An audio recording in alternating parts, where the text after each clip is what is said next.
ಬಳ್ಳಾರಿಯಲ್ಲಿ ರೆಡ್ಡಿ ಕಾಳಗಕ್ಕೆ ಕಾಂಗ್ರೆಸ್ ಕಾರ್ಯಕರ್ತ ಬಲಿಯಾಗಿದ್ದು ಈ ಘಟನೆ ಖಂಡನೀಯ. ವಾಲ್ಮೀಕಿ ಮಹರ್ಷಿಗೆ ಅವಮಾನ. ತುಮಕೂರಲ್ಲಿ ಮಾಜಿ ಸಚಿವ ಕೆಎನ್ ರಾಜಣ್ಣ ಪ್ರತಿಕ್ರಿಯೆ ಕೊಟ್ಟಿದ್ದಾರೆ. ನಾಳೆ ಸಂಜೆ ಬಳ್ಳಾರಿಯಲ್ಲಿ ವಾಲ್ಮೀಕಿ ಪ್ರತಿಮೆ ಅನಾವರಣ ಇತ್ತು.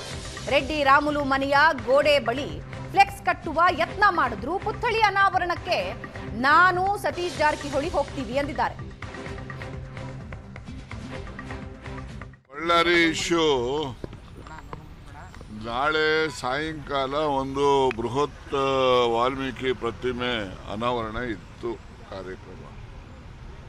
ಆ ವಾಲ್ಮೀಕಿ ಪ್ರತಿಮೆ ಅನಾವರಣ ಕಾರ್ಯಕ್ರಮದ ಹಿನ್ನೆಲೆಯಲ್ಲಿ ಪಟ್ಟಣದಲ್ಲಿ ಅಂದರೆ ನಗರದಲ್ಲಿ ಬಳ್ಳಾರಿ ನಗರದಾದ್ಯಂತ ಒಂದು ಹಬ್ಬದ ವಾತಾವರಣ ಸೃಷ್ಟಿ ಮಾಡ್ತಕ್ಕಂಥ ಪ್ರಯತ್ನ ಅದರ ಆಯೋಜಕರು ಮಾಡಿದ್ದಾರೆ.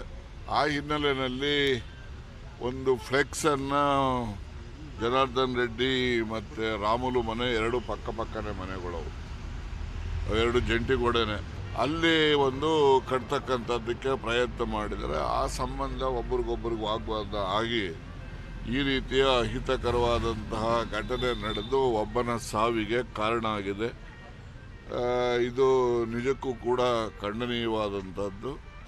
ಈ ರೀತಿಯ ವಾಲ್ಮೀಕಿಯ ಪುತ್ಥಳಿಯ ಅನಾವರಣ ಕಾರ್ಯಕ್ರಮದ ಹಿನ್ನೆಲೆಯಲ್ಲಿ ಈ ರೀತಿಯ ಹಿಂಸೆ ನಡೀತಕ್ಕಂಥದ್ದು ನಿಜಕ್ಕೂ ಕೂಡ ವಾಲ್ಮೀಕಿ ಮಹರ್ಷಿಯವರಿಗೆ ಮಾಡ್ತಕ್ಕಂಥ ಅವಮಾನ ಅಂತೇಳಿ ನಾನು ಭಾವಿಸ್ತೇನೆ.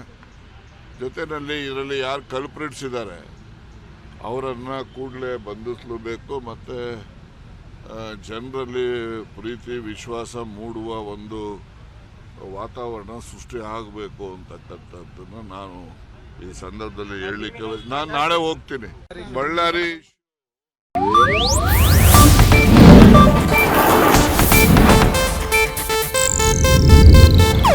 ಇದು ಏಷ್ಯಾನೆಟ್ ನ್ಯೂಸ್ ನೆಟ್ವರ್ಕ್ ಪ್ರಸ್ತುತಿ.